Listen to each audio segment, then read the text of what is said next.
Welcome back, everyone. Before we dive in, make sure you drop your thoughts and the lessons you took from this story in the comments. And don't forget to like and subscribe. Let's get into it. The mimosa tasted like poison in my mouth. I sat there in the bright sunlight streaming through the restaurant windows, wearing my favorite red dress, watching my fiancé Trayvon Hayes smile at his friends Tyrone and Rashad like he was about to tell the funniest joke in the world. We were at Riverfront Bistro in downtown Chicago, the same place where he proposed to me exactly 1 year ago. The same table even. I had assumed he brought me here for something special. Maybe to celebrate our upcoming wedding, which was supposed to happen in exactly 3 weeks. I was so completely wrong. "So, Raina," Trayvon said, leaning back in his chair with a casual confidence that made my stomach twist. "I have been thinking a lot lately about us, about the wedding, about everything." I smiled automatically, assuming he was about to say something tender or nervous about the big day. I told myself a lot of people got cold feet before their wedding. We would talk it through, laugh about it later, and go right back to planning our happily ever after. "I am calling off the wedding," he said, just like that. 5 words that shattered everything. "I do not love you anymore." For a moment, I thought I had misheard him. The noise of the restaurant faded into a distant blur. The clink of silverware, the low hum of conversation, the soft jazz playing over the speakers. All of it dissolved until I could only hear my own heartbeat pounding in my ears. Tyrone and Rashad exchanged glances, smirking like they had been in on some secret. The Sunday brunch crowd around us kept eating their French toast and omelets, completely unaware that my entire world had just fallen apart. "What?" The word came out smaller than I intended. My throat felt dry and tight. Trayvon sighed, as if I were the one being difficult. "Come on, Raina. You had to know this was not working. We have grown apart. I need someone who truly understands me. Someone more exciting, more adventurous. You are great. Do not get me wrong. You are stable and reliable, but that is not what I need right now." Stable. Reliable. The words felt like slaps across my face. This was the man I had spent 4 years with, the man I had rearranged my entire life around. I had turned down job opportunities in other cities to stay close to him. I had spent countless evenings attending his work functions, supporting his career, being the perfect partner beside him while he networked and impressed the right people. Tyrone laughed. Actually laughed. "Man, you are really doing this now. At brunch. When else?" Trayvon shrugged. "The wedding is in 3 weeks. Better now than at the altar, right?" Out of the corner of my eye, I saw Rashad holding his phone slightly angled toward us, the camera app open. Recording. He was recording this. My humiliation. This moment where my life split into a before and an after. My hand tightened around the stem of my glass until I thought it might snap. Something cold settled in my chest. Not sadness. Not yet. Something sharper, cleaner. "Thank you for your honesty," I heard myself say. My voice sounded calm, almost pleasant. Detached, like I was listening to someone else speak. I reached down and twisted the engagement ring off my finger. The 2-carat diamond caught the sunlight, throwing tiny prisms onto the white tablecloth. I had stared at that ring during meetings, during morning coffee, during late-night planning sessions for our wedding. I had imagined passing it down to a daughter one day. I set it down on the table between us with a soft, final click. "I appreciate you telling me now," I continued, still in that eerily controlled voice. "You are right. Better now than later." Trayvon blinked, clearly surprised. Maybe he had expected tears, pleading drama. Maybe he had hoped I would raise my voice so he could tell people later. "See? She was so emotional, so unstable." I had to leave. I was not going to give him that satisfaction. I picked up my phone, opened my notes application, and started typing. My hands were steady. "So, I will need to contact the venue, the caterer, the florist, the disc jockey, the photographer." I looked up at him. "I assume you will want to help with the cancellation fees, since you are the one calling it off." I mean, we can talk about that later," he stammered, glancing nervously at Tyrone and Rashad. "No," I said, still smiling a small, polite smile that did not come anywhere near my eyes. "I think we should discuss it now, in front of your friends. Since you decided this was the appropriate time and place to end our engagement." I sat a little straighter. "You said I am stable and reliable, correct? Well, here is some stability for you. I am keeping the deposits for everything that cannot be refunded. Consider it compensation for the 4 years I spent building a life around your schedule." Tyrone was not laughing anymore. Rashad had lowered his phone, guilt flickering across his face. Other tables had started to quiet down. People were watching us now. Good, I thought. Let them see. I stood up slowly, smoothing my red dress with my free hand. My heart was racing, but my voice stayed steady. Actually, I said, projecting just enough that nearby tables could hear me clearly, I am going to send out a new round of invitations to everyone who was invited to our wedding. But instead of a wedding, I will be hosting a dodged-a-bullet party. Same date, same venue. I tilted my head, because I think that is worth celebrating. Do you not agree? Trayvon's face went pale. Raina, do not be ridiculous. You cannot. Cannot what? I leaned forward slightly. Celebrate the fact that I learned who you really are before I legally tied myself to you? I disagree. I picked up my purse. Oh, and Trayvon? His friends stopped even pretending to be relaxed when I added, I know about Asia. His eyes widened. What are you talking about? I lowered my voice so only the four of us could hear, but everyone at the table caught every word. I know you have been sleeping with her for the past 6 months. I know you have been taking her to hotels during your business trips. I know you bought her a bracelet from the same jeweler where you bought my ring. I know everything. Trayvon's face shifted from pale to gray. His mouth opened and closed without any sound coming out. I was waiting to see if you would come clean, I said. If you would be honest. But instead, you chose to humiliate me in public in front of your friends, at the place where you proposed. So now, everyone at this table knows, and soon everyone we know will know. Not because I am going to trash you, but because I am going to tell the truth. Every single time someone asks me why the wedding is off, I will tell them exactly what happened. Raina, wait, Trayvon said, standing up and reaching for me. I stepped back. Do not touch me. Do not call me. Do not text me. My brother Leon will pick up my things from your apartment tomorrow. Any communication from now on goes through him. I turned to Tyrone and Rashad. You two might want to think about the kind of man you are friends with, I said quietly. A man who humiliates someone who loved him. A man who cheats for 6 months and then acts like he is doing her a favor by calling things off. A man who thinks this, I gestured around us, is acceptable behavior. Then I addressed the restaurant. Several tables had completely stopped eating. I apologize for the disruption, I said clearly. I just learned that my fiancé has been cheating on me and decided to call off our wedding 3 weeks before the date. At Sunday brunch. In public. I added, almost as an afterthought, if anyone needs a good event planner, I suddenly have some availability. A woman at the next table started clapping. Then another. A few more people joined in, a soft wave of supportive applause that washed over me like a strange, bittersweet blessing. I walked out of Riverfront Bistro with my head high and my shoulders back. I made it all the way to my car before my composure cracked. As soon as I closed the door and locked it, my hands dropped to the steering wheel and the sobs came, huge, shaking bursts that tore up from somewhere deep inside my chest. I had held it together in there, controlled and dignified. But alone in my car, with the bright Chicago afternoon sun beating down on the windshield, I finally felt it all. The betrayal, the humiliation, the loss. My phone buzzed again and again.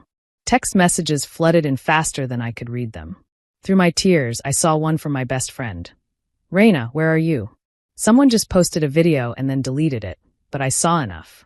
I am coming to you right now. Another from my brother. Where are you? I just saw something on social media. Tell me now. A third from my mother. Raina, sweetheart, someone just called me. What happened? Part of me wanted to curl into a ball and disappear. Another part of me, the same part that had walked out of that restaurant with my spine straight, felt something different. I felt the faintest hint of freedom. Trayvon was the one who cheated. He was the one who humiliated me. I was not the villain in this story. I was not the one who had thrown away for years like they meant nothing. I took a shaky breath and wiped my eyes, smearing mascara across the backs of my hands. I looked a mess, but I was still breathing. I picked up my phone and called my best friend. Brittany, I am in the parking lot by Riverfront Bistro, I said, my voice raw. I do not think I should drive. I am already on my way, Brittany said. She was a lawyer, and right then she sounded like one. Stay on the phone. I will be there in 5 minutes. He did it in front of his friends? Like it was entertainment. Yes, I whispered. He did. Then we are going to make sure this is the worst decision he has ever made, Brittany said. Not physically, not violently. Legally, socially, professionally. But first, we are going to get you home. Then we are going to make a plan. True to her word, Brittany's car screeched into the parking lot a few minutes later. She climbed out, phone still pressed to her ear, eyes fierce. "Where else would I be?" she said as she wrapped me in a careful hug. "Come on. Let us get you home." My apartment looked exactly the same as when I had left that morning. The wedding planning binder sat on the coffee table, stuffed with fabric swatches, seating charts, and menu options. Trayvon's college hoodie hung on the back of my couch. His toothbrush waited in my bathroom. Half his clothes were in my closet, because he had been gradually moving in. Evidence of a life I thought we were building together. Evidence of how blind I had been. "First question," Brittany said, rolling up the sleeves of her emerald blouse like she was preparing for trial. "Do you want to destroy his stuff, or do you want me to pack it up so he cannot claim you damaged anything?" I stared at the hoodie, imagining myself cutting it into ribbons, lighting it on fire, dropping it out my third-floor window. The brief fantasy felt satisfying for half a second, then hollow. "Pack it," I said. "Everything. I want every trace of him out of here by tomorrow." "Good choice. The high road is harder, but it lasts longer." Brittany pulled out her phone. "I am texting Leon. This will go faster with more hands." As I sank onto the couch, my phone buzzed again. Messages from friends, coworkers, clients, cousins. Some checking on me, some asking what happened, some already furious on my behalf. Then I saw a message from an unknown number. "Reina, we need to talk. This is not how I wanted things to go. Please call me." I held the screen out to Brittany. She made a sound of pure disgust. "Block him. Right now. Maybe I should hear what he has to say." I murmured, though even as I said it, it sounded weak. "No," Brittany said firmly. "He does not get to control the story anymore. He does not get to explain, justify, ask for your understanding. He made his choice when he stood up in that restaurant and threw away 4 years for a spectacle. You owe him nothing. Not your time, not your attention, and certainly not your forgiveness." I stared at the message for a long moment. Then I hit block and deleted it. "Done," I said quietly. "Good." Brittany's shoulders relaxed a fraction. "Now tell me how you found out about Asia. You said you have known for 2 weeks. I felt my stomach knot. He left his laptop open on my kitchen table one morning. I was going to close it, but an email popped up from her. The subject line said, "Last night was incredible." I knew I should not look, but I did. There were messages. Photos. 8 months of lies sitting in our inbox. I closed my eyes for a second, fighting back a fresh wave of nausea. I almost confronted him that night. But I knew what he would say. That it was just physical. That it did not mean anything. That he loved me, not her. I wanted to see what he would do if I stayed quiet. If he would come clean, end it, choose me. Instead, he called off the wedding. He chose her, Brittany said bluntly. And he was such a coward, he had to do it in front of his friends, so they could make him feel justified. The apartment door opened. Leon walked in carrying a stack of flattened cardboard boxes. My older brother's jaw was clenched, eyes dark with fury. "Where is he?" Leon asked without any greeting. "Give me an address." "No," I said immediately, standing up. "You are not going after him. That is exactly what he would want. Then he gets to be the victim, the man whose ex's family harassed him." "Reina, he humiliated you in public," Leon snapped. "He made a show of it. That video is everywhere." "And I handled it," I said. "I am handling it. What I need from you is to get his things out of my apartment and drop them at his place tomorrow. No conversation. No confrontation. Just walk in, leave the boxes, walk out. Nothing he can twist later." Leon looked like he wanted to argue, but Brittany nodded toward him. "She is right. This is her call. We follow her lead." "Fine," Leon muttered. "But if he shows up here, then you can do whatever you want," I said. "But for now, this stays clean." We spent the next 2 hours packing. Every shirt, every book, every pair of shoes, every random item Trayvon had left scattered in my kitchen, my bedroom, my living room. Brittany labeled each box and took pictures of the contents. "Documentation," she explained. "Just in case he decides to claim you stole something." At one point, I found myself sitting on the bedroom floor, holding a framed photo from a vacation last year. We were on a beach in Miami, sunburned and smiling, arms wrapped around each other like nothing could ever come between us. "How did I miss it?" I whispered. "How did I not see who he really was?" Brittany sat beside me. "Because you are not a mind reader," she said. "Because you trusted him. Because he lied well. That is all." "It feels like I failed," I admitted. "Like I missed something obvious. Like I must have done something wrong for him to go looking for someone more exciting." No, Brittany said, taking the frame gently from my hands and setting it aside. He failed. He failed to value you. He failed to be honest. He failed to be faithful. That is not a reflection of your worth. It is a reflection of his character. My phone rang. My mother. I had been dodging her calls, afraid that hearing her voice would shatter whatever strength I had left. I answered anyway. Hi, Mom. Raina Michelle Mitchell. My mother said, using my full name like she had when I was in trouble as a child. Her voice was sharp with worry. I've been calling you for hours. Someone told me Trayvon called off the wedding. Please tell me that is not true. It is true, I said quietly. He told me today. At brunch. In front of his friends. The silence on the other end was heavy. Then my mother said very softly, Are you all right?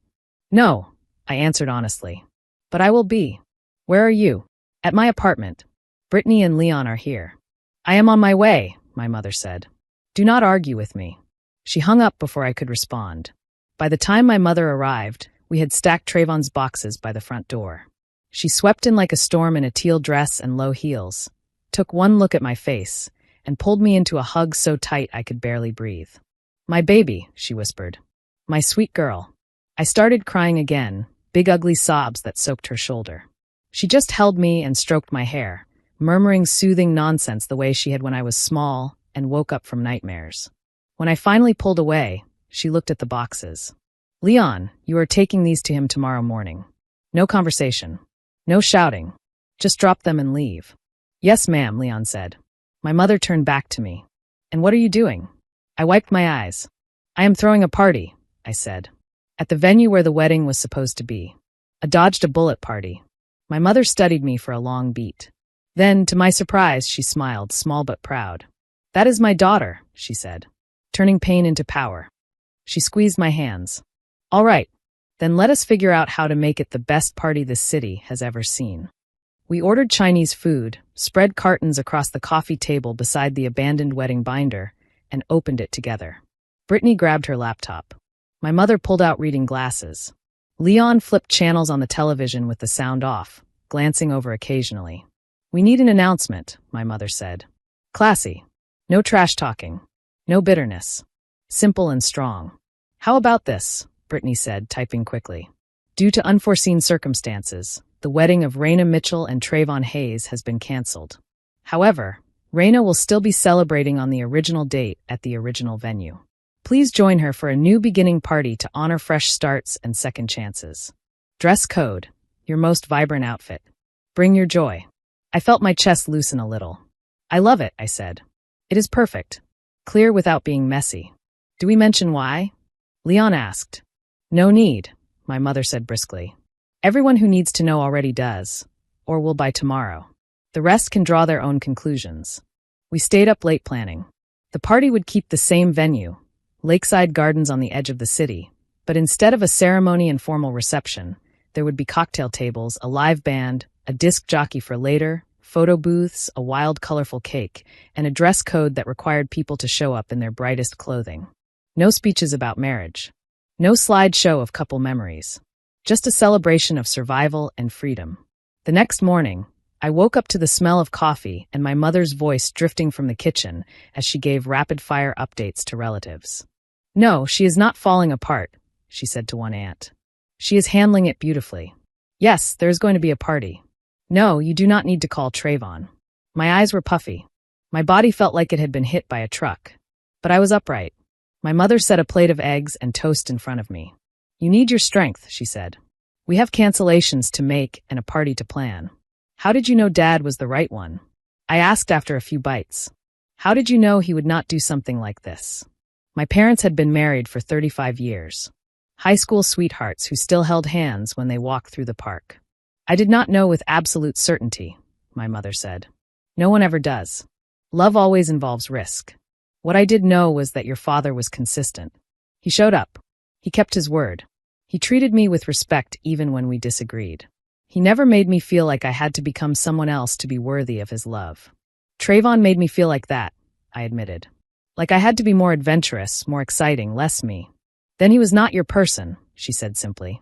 Your person is someone who loves you as you are and encourages you to grow in the directions you choose, not the directions they choose for you. Brittany arrived exactly on time, hair pulled into a sleek bun, briefcase in hand, face full of focused determination. "All right," she said, dropping onto the couch. "Let us call every vendor and rearrange your life. First, the venue." I called Lakeside Gardens, bracing myself. "Melissa, it is Raina," I said when the coordinator answered. "I heard," Melissa said immediately, her voice full of sympathy. "I am so sorry. Are you all right?" "I will be," I said. "I know this is last minute, but I need to change the event. Keep the date, keep the space, but it will not be a wedding anymore. Just a party. Same guest list." Melissa was quiet for a moment. Then she said, "Of course.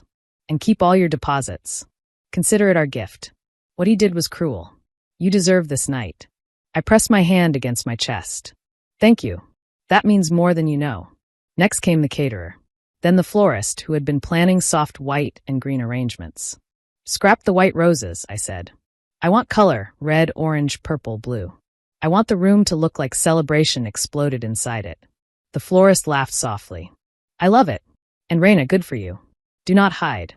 Celebrate anyway." The photographer, the band, the disc jockey, almost all of them stayed on board happily. A few even offered discounts. "It is rare we get to capture a different kind of love story," the photographer said. "The love you have for yourself and your people." By lunchtime, the logistics were in place. I sat on the rug surrounded by open laptops and checklists while my phone buzzed with responses to the digital invitations Brittany had helped me design. A deep sapphire background, gold lettering. "You are invited to celebrate new beginnings with Raina Mitchell. What was meant to be a wedding is now a celebration of fresh starts, second chances, and the courage to choose yourself. Dress code. Wear something that makes you feel powerful." When I finally pressed send to 300 guests, my finger hovered for a full minute. This would make everything official. Public. Real. Then I took a deep breath and pressed the button. Within minutes, replies poured in. "I will be there. You are incredible. This is the best response to a broken engagement I have ever seen." One colleague wrote, "We always thought you were too good for him. Now the whole city will know it." A few days later, I was back at work. My business, Mitchell Signature Events, had always been busy, but I realized I had been planning to scale back after the wedding, take fewer clients, travel less, adjust my schedule to fit married life.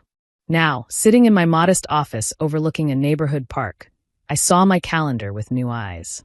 Instead of wondering what I could give up for Trayvon, I started wondering what I could build for myself. In the evenings, after client meetings and vendor calls, I worked on the party. My mother helped with the guest list. Leon coordinated with the restaurant that would be catering. Brittany revised contracts and kept an eye out for any legal issues. My apartment, stripped of Trayvon's things, began to feel like mine again. I bought a new throw blanket for the couch, a new rug, new artwork for the walls. Little by little, I reclaimed my space. The night before the party, Brittany arrived with her friend Jade, a makeup artist. "Tomorrow is not about impressing anyone," Brittany said as Jade unpacked brushes and palettes on my bathroom counter. "It is about feeling like yourself on your best day." I had chosen a dress that made my heart lift when I tried it on. A deep blue that clung to my waist and flowed out at the skirt, catching the light. Not a wedding dress, but still special. When I put it on that afternoon and looked in the mirror, I saw a woman who had been broken and decided to build something better from the pieces. "You look extraordinary," my mother said from the doorway, wearing a vibrant red dress that echoed my own bold color. Absolutely extraordinary. At Lakeside Gardens, the transformation took my breath away. Where there should have been an aisle and rows of chairs, there was a wide-open dance floor. Cocktail tables draped in jewel-toned linens dotted the space. Tall vases overflowed with wild, colorful flowers. String lights twinkled overhead. The band was warming up. The disc jockey tucked cables and tested sound. The cake, when I finally saw it, almost made me cry. It was a tower of geometric shapes in dazzling shades of purple, gold, teal, and magenta, each tier representing, the baker said, a different part of my journey. Wisdom, joy, peace, growth. Guests arrived in waves, filling the room with color and warmth. My college friends had coordinated bright orange dresses. My cousins wore electric blues, greens, and pinks. My father hugged me so hard my ribs ached, then stepped back to look me over with shining eyes. "I have never been more proud of you," he said. People danced. They ate. They laughed. Several came up to hug me and whisper things like, "You are an inspiration." And thank you for showing us another way to handle heartbreak. For the first time since that brutal brunch, I felt something like genuine happiness. At around 4:30, the air in the room shifted. Conversations faltered. The band's song trailed off. I looked toward the entrance and saw Trayvon standing in the doorway, Asia beside him, wearing a simple black dress that clashed completely with the vibrant dress code. For a heartbeat, my stomach lurched, the room narrowing around him. Brittany materialized at my side. "Do you want me to have them removed?" she asked quietly. I inhaled slowly. My feet were planted on the floor, my hands relaxed at my sides. "No," I said. "I will handle this." I walked toward the entrance. Every step felt like a deliberate choice. Trayvon looked tired, thinner, eyes shadowed like he had not been sleeping. Asia's expression was pinched and uneasy. Security hovered subtly in the background, watching. "Reina," Trayvon said, "we need to talk. Please." "You have exactly 1 minute," I said calmly. "Then you are leaving. You are not a guest here." "I made a mistake," he said, voice rough. "The worst mistake of my life. I have been trying to reach you. You blocked my number. You blocked my emails. I came because I need you to know how sorry I am." "I heard you," I said. "At the restaurant. At my office when you showed up uninvited. Every time my phone tried to deliver another message from you before I blocked it.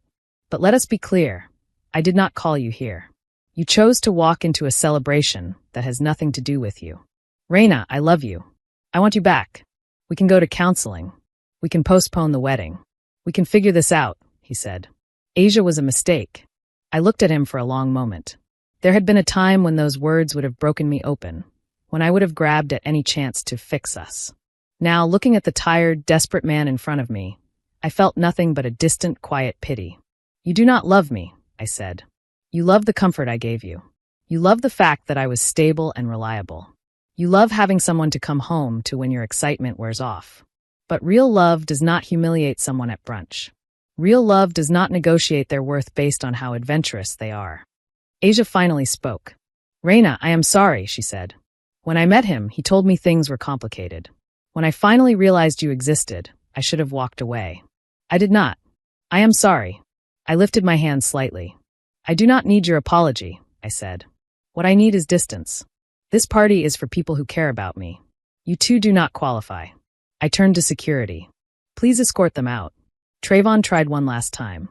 "Reina, please." "If you contact me again," I said, my voice clear enough for everyone nearby to hear, "in any way, phone, email, social media, showing up where I live or work, I will file for a restraining order. We are not getting back together. We are not friends. We are nothing." Security led them out. The door closed behind them with a soft but satisfying finality. The room stayed silent for a few beats. Then my mother started clapping. Brittany joined her. Leon whistled.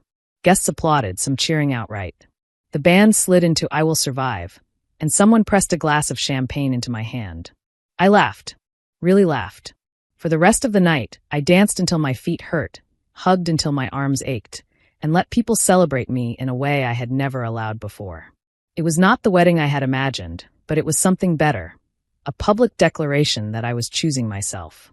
2 months later, my life hardly resembled the one I had known.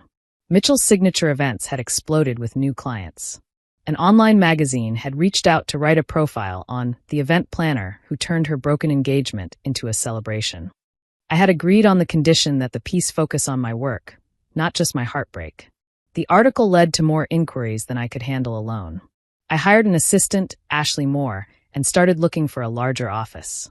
One afternoon, my biggest client to date, Charles Harrington, a chief executive officer of a major technology firm in Chicago, called to ask if I would be willing to handle an important company conference in Honolulu, Hawaii. "Consider it a test run before the charitable gala I told you about," he said. A few months later, I stepped off a Delta flight into the warm air of Honolulu. My hotel room overlooked the Pacific Ocean, a sweep of blue that seemed to stretch forever. Standing on the balcony, I thought about the girl who had cried in her car outside Riverfront Bistro and realized just how far I had come. The 3-day conference was intense. I coordinated registration, keynote speakers, breakout sessions, vendor booths, meals, and a closing dinner on the beach. On the second evening, after a long day of managing a dozen crises that no one in the audience ever saw, I sat at the hotel bar with a pineapple mocktail and my notebook, reviewing the schedule for the next day. "You are Raina Mitchell, correct?" A warm voice with a slight East Coast lilt said. I looked up. A tall man in a perfectly cut maroon suit stood beside me, holding a glass of sparkling water. He had an easy, confident smile and eyes that met mine without a hint of arrogance. I said, cautious but polite. "I am Kendall Pierce," he said, offering his hand. "I am speaking tomorrow about sustainable technology partnerships. Charles will not stop talking about you. He says you are the reason this conference is running so smoothly." I shook his hand. "I appreciate that," I said. "Most of the time, if no one notices me, it means I am doing my job correctly." Kendall laughed. "Then you are doing it exceptionally well. I have been to plenty of conferences that felt like chaos in a suit jacket. This one is actually enjoyable." We talked for nearly an hour about work, travel, difficult clients, and the strange way life sometimes knocked you down just so you would climb higher. I did not tell him everything, but I told him enough that he understood my business was built on both skill and survival. "If you are ever interested in planning something in New York City," he said as the bartender started wiping down the counter, "let me know. I have a lot of contacts in the clean energy world. And if you ever just want to see the city, I give excellent food tours." I smiled. "I might take you up on that," I said. The next day, his presentation was one of the best at the conference. The room was packed, and people actually stayed after to ask questions instead of sprinting for the exits. Afterward, he found me near the registration desk. "How did I do?" he asked, slightly breathless. "You were outstanding," I said. "You made complicated material feel approachable. People were engaged the whole time." "Good," he said, visibly relieved. Because I was more nervous than I looked. He flew back to New York City that evening, but a week later, I received a text from an unknown number. "Hi Raina, this is Kendall. I got your number from the conference registration database. I hope that is not too forward. Just wanted to say again how impressed I was with your work. If you ever want to talk events, technology, or food, I am available, no pressure." I stared at the message, then found myself smiling. The difference between no pressure and the desperate, demanding messages Trayvon had sent months ago was like the difference between night and morning. I replied, "Hi Kendall. Not too forward at all. Thank you. I might take you up on that conversation sometime. I hope you made it home safely." Over the next few months, our occasional texts turned into regular conversations. We talked about upcoming projects, terrible airline snacks, the best neighborhoods in different cities, and what it meant to build a life that actually felt like your own. He never pushed for more than I was ready to give. He simply showed up, consistently, with kindness and interest. Back in Chicago, my business continued to grow. I signed a contract with Charles's company to handle all their major events for the year and agreed to plan the charitable youth gala he was passionate about. I moved into a larger office with floor-to-ceiling windows and hired a second assistant. Trayvon, meanwhile, refused to disappear gracefully. He sent letters to my office. He left voicemails from new numbers. Once, he showed up in the lobby, insisting he only wanted 5 minutes. Ashley called upstairs, voice tense. I went down with security at my side. "You have 2 minutes," I said, standing in the middle of the lobby where the receptionist and security guard could hear every word. "I cannot stop thinking about you," he said. "I cannot sleep. I cannot focus. I made a mistake, Raina. Asia and I are over. She was not what I thought she was." "That is unfortunate for you," I said. "But it changes nothing for me. My life is very full. It does not include you. We were good together," he insisted. "We can be good again. Please, just give me another chance." "We were not as good as I thought," I replied. "Because someone who truly loves me does not cheat for months and then end our engagement in public. I wish you healing and growth, but I do not wish you back into my life." When he still refused to accept that answer, and later showed up at a walkthrough for the charitable gala venue, Charles himself stepped in, asked a few pointed questions, and then told Trayvon in a clipped, professional tone that he was no longer welcome at any event associated with the foundation. After that confrontation, I agreed with Brittany. It was time for a restraining order. She filed the paperwork, laid out the pattern of unwanted contact, and a judge granted it without hesitation. Being handed that piece of paper in the courtroom felt like closing the last door on a burning room and walking away. The night of the gala arrived in a blur of floral deliveries, sound checks, and lighting tests. The ballroom of the Riverfront Hotel in Chicago shimmered with deep blue uplighting and towering centerpieces in shades of purple and silver. Silent auction tables lined one wall. A stage waited at the front for speeches and live bidding. I did one last walkthrough, adjusted a place card, straightened a candle, gave a quick note to the disc jockey about the opening playlist, and finally allowed myself to exhale. This was the largest event of my career. It had to be perfect. Guests began arriving just after 7 o'clock, dressed in sleek suits and evening gowns. Charles and his wife greeted each one. I floated around the edges, checking details, answering questions, and accepting compliments with a professional smile. At some point, while adjusting the timing of dessert service, I heard a familiar voice. "Quite a night," Kendall said beside me. I turned, startled and then genuinely pleased. He stood there in a navy suit, tie slightly loosened, eyes warm. "What are you doing here?" I asked. "Charles invited me," he said. "He thought I should see your work in person." He glanced around. He was right. "This is extraordinary." I felt my cheeks warm. "Thank you," I said. "That means a lot." "Would you like to dance?" he asked when the band shifted into a slow, smooth song. For a moment, I hesitated. Then I nodded. "Yes," I said. "I would." On the dance floor, he held me with a careful respect that made me feel safe instead of trapped. "I know the timing may still be complicated," he said quietly, "but I want to be honest with you. I am interested in you as more than a friend. I have been since Honolulu." My heart fluttered, but it did not panic. "I am not ready for anything too serious," I said slowly. "I spent years making myself smaller to fit into someone else's life. I am finally building a life that feels like mine. I do not want to lose that." "Then we will go slowly," Kendall said. "We will move at your pace. I am not here to take anything from you. I am here because I like who you are, exactly as you are." I looked up at him, at the sincere expression in his eyes, and felt something settle, quiet and sure. "Then I think I would like to see where this goes," I said. Slowly. He smiled, and the rest of the night passed in a swirl of speeches, laughter, bidding paddles, and music. By the time the final guests left and the last centerpiece was boxed, the foundation had raised twice its fundraising goal. Charles pulled me aside before he went home and said, "You have a gift, Raina. Whatever you want this business to become, it will." Months later, I stood on a stage at an event planning conference in Dallas, delivering a keynote speech about building a business from the ground up. The ballroom was full of planners, coordinators, and dreamers. I told them about starting with family birthday parties and backyard weddings, about the power of relationships, and about the moment when my life fell apart at a brunch table and forced me to decide who I really wanted to be. "The key," I told them, "is to stop making yourself smaller. Build work that reflects who you truly are. Surround yourself with people who respect that. And when life knocks you down, ask what it might be clearing space for rather than who you can shrink for to keep the peace." After the applause faded and the conference ended, Kendall and I went to dinner. He had flown in for the speech, he said, because he wanted to see me standing in my power. Over plates of pasta and sparkling water with lemon, he reached across the table and took my hand. "How is life?" he asked. I thought about my full client list, my growing team, my new second office space, my family group chat filled with bad jokes and photos, my mother's proud texts, Leon's constant, protective check-ins, Brittany's late-night calls to celebrate her own promotion to partner at her firm, and the careful, steady relationship blossoming slowly, intentionally, between Kendall and me. "Life is good," I said. "Really, truly good." That night, back in my Chicago apartment, I sat on my couch with my laptop and opened a fresh document. At the top, I typed, 5-year plan, Mitchell signature events. Then I started listing goals. Open a second office.